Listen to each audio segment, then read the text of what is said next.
Hello future के toppers, तो कैसे हो आप सब। आई होप आप सब अच्छे होंगे और अपने एग्जाम्स की तैयारी में लगे होंगे।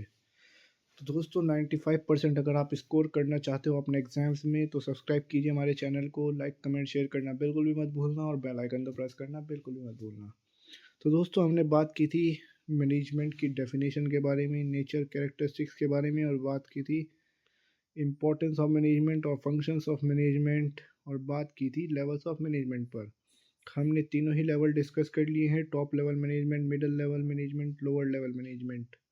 और हमने मोस्ट इम्पॉर्टेंट टॉपिक डिस्कस कर लिया है अपनी इस सीरीज़ का, management is science and art. ये सबसे इम्पॉर्टेंट क्वेश्चन है, मैं बता चुका हूँ ये क्वेश्चन एग्जाम में आने ही आना है, तो दोस्तों सबसे ज़्यादा ध्यान इस क्वेश्चन पर ज़रूर देना। तो हमने बात की थी मैनेजमेंट एज अ प्रोफेशन पर। अब बात करते हैं अपने फाइनल टॉपिक कोऑर्डिनेशन पर। तो क्या होता है दोस्तों कोऑर्डिनेशन। सबसे पहले तो मीनिंग पढ़ते हैं कोऑर्डिनेशन में। It is the process of creating mutual understanding in a work place and working together with harmony for successful attainment of a common goals and objectives. यानी जिस कंपनी, जैसे समझिए कंपनी का एक कॉमन गोल होता है और ऑब्जेक्टिव होता है, उसको अचीव करने के लिए जब सब लोग मिलकर कोऑपरेट करते हैं, म्यूचुअल अंडरस्टैंडिंग रखते हैं आपस में बीच में अपने, उसको बोलते हैं कोऑर्डिनेशन होना कंपनी के अंदर। तो ये इसका नॉर्मल सा सिंपल सा मीनिंग है। तो चलिए अब बात करते हैं कोऑर्डिनेशन के कैरेक्टरिस्टिक्स पर। सबसे पहला पॉइंट म्यूचुअल अंडरस्टैंडिंग। कोऑर्डिनेशन के अंदर म्यूचुअल अंडरस्टैंडिंग होती है, सिंपल सी बात है। म्यूचुअल अंडरस्टैंडिंग का मतलब होता है एक दूसरे के अंदर भावना होती है, वो समझते हैं एक दूसरे के दुख को और एक दूसरे के साथ कोऑपरेट करके काम को करते हैं और गोल अचीव करते हैं, यही तो बात है। सबसे सेकंड पॉइंट है हमारा कॉमन गोल। कोऑर्डिनेशन के अंदर कोऑर्डिनेशन होता किस लिए, एक गोल अचीव करने के लिए। कंपनी का एक गोल होता है, उसको हम एक दूसरे से मिलजुल कर करते हैं, कोऑपरेट कर कर करते हैं, वही तो यह है बस नॉर्मल। और थर्ड पॉइंट हमारा इंटीग्रेटेड ग्रुप एफर्ट्स। इस पॉइंट में हम क्या बात करेंगे, इंटीग्रेटेड ग्रुप एफर्ट्स का मतलब होता है सब मिलजुल कर जो काम करते हैं, एक टीम के अंदर काम करते हैं गोल अचीव करने के लिए, इसको बोलते हैं integrated group efforts. Fourth point हमारा कंटिन्यूस प्रोसेस। कोऑर्डिनेशन हमें कंटिन्यूसली चाहिए, हर लेवल पर चाहिए। मान लीजिए आपने टॉप लेवल पे तो टॉप लेवल वाले तो कोऑर्डिनेशन दिखा दिया, और मिडल और लोअर लेवल में कॉन्फ्लिक्ट्स चल रहे हैं, वहाँ लड़ाइयाँ चल रही हैं, तो हो गया काम बस कंपनी का, तो कंपनी बंद हो जाएगी। यही तो ये बात हो चुकी है। अब बात करते हैं फिफ्थ पॉइंट परवेसिव पर। परवेसिव होता है हर लेवल पर हमें कोऑर्डिनेशन चाहिए। जैसे कि मैंने बताया top level, middle level, lower level, हर लेवल पर हमें कोऑर्डिनेशन चाहिए। अगर टॉप लेवल पर अच्छे से कोऑर्डिनेशन है, मिडिल और लोअर पर नहीं है, तो कंपनी का कुछ फ़ायदा है नहीं, कुछ भी गोल अचीव होना नामुमकिन है इसमें। Six point harmony. कोऑर्डिनेशन की वजह से क्या होती है, हारमनी होती है, आपस में मिलजुल कर लोग रहते हैं और मिलजुल कर काम पूरा करते हैं एक टीम की तरह। Seven point increase motivation.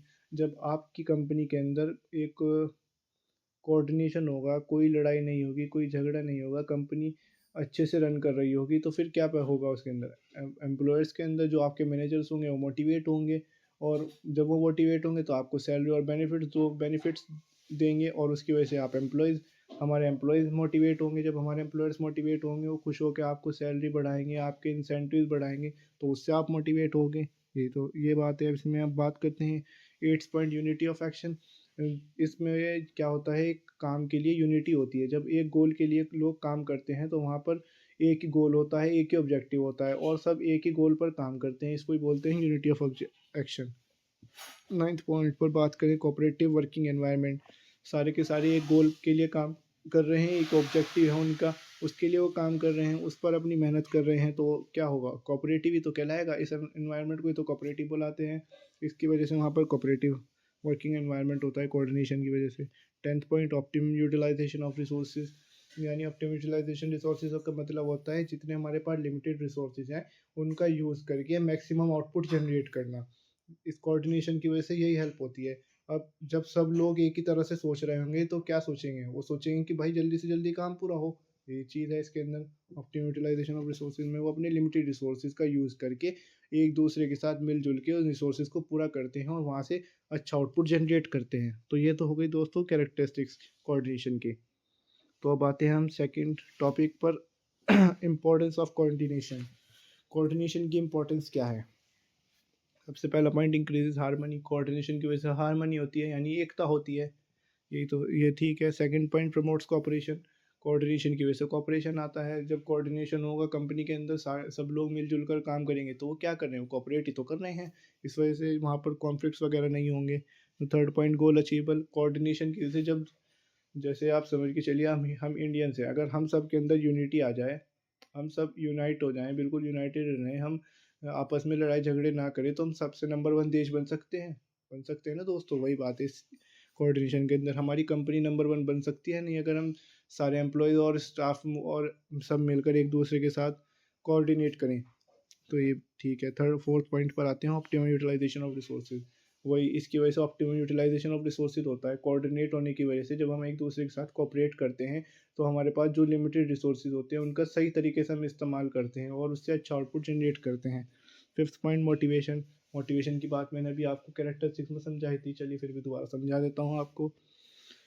तो जब जब कोऑर्डिनेशन होगा, कोऑर्डिनेशन किन के बीच में होगा, सब एम्प्लॉयर्स के बीच में, सब एम्प्लॉयज़ के बीच में। जब सब एम्प्लॉयज़ मिल के अच्छा आपको प्रोडक्टिविटी देंगे, अपने एम्प्लॉयर्स को अच्छी प्रोडक्टिविटी देंगे सारे एम्प्लॉयज़, तो वो क्या होगा दोस्तों, एम्प्लॉयर खुश होंगे उनके। वो एम्प्लॉयर खुश होंगे तो रिटर्न में क्या करेंगे, वो आपकी सैलरी बढ़ाएंगे, इंसेंटिव बढ़ाएंगे, आपको गिफ्ट वगैरह देंगे, तो उससे आप खुश होगे। आप एम्प्लॉयज़ खुश होगे तो एम्प्लॉयज़ खुश होगे, और ज़्यादा प्रोडक्टिविटी बढ़ाओगे।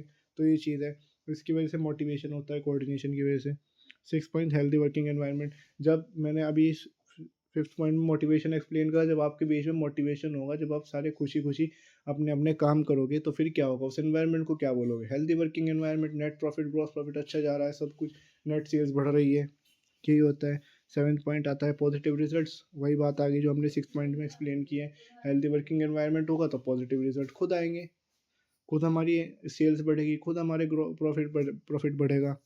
अब एट्थ पॉइंट पर आते हैं, इफेक्टिव डिसीजन। जब सब मिलकर कोऑर्डिनेट करेंगे, एम्प्लॉयर्स मिलकर एक दूसरे के साथ कोऑर्डिनेट करेंगे, वहाँ एम्प्लॉयज़ को भी देंगे चांस पार्टिसिपेट करने का डिसीजन मेकिंग में, तो वो डिसीजन मेकिंग कैसी होगी, वो इफेक्टिव होगी, क्योंकि उसके अंदर 10 जगह से सोचा जाएगा।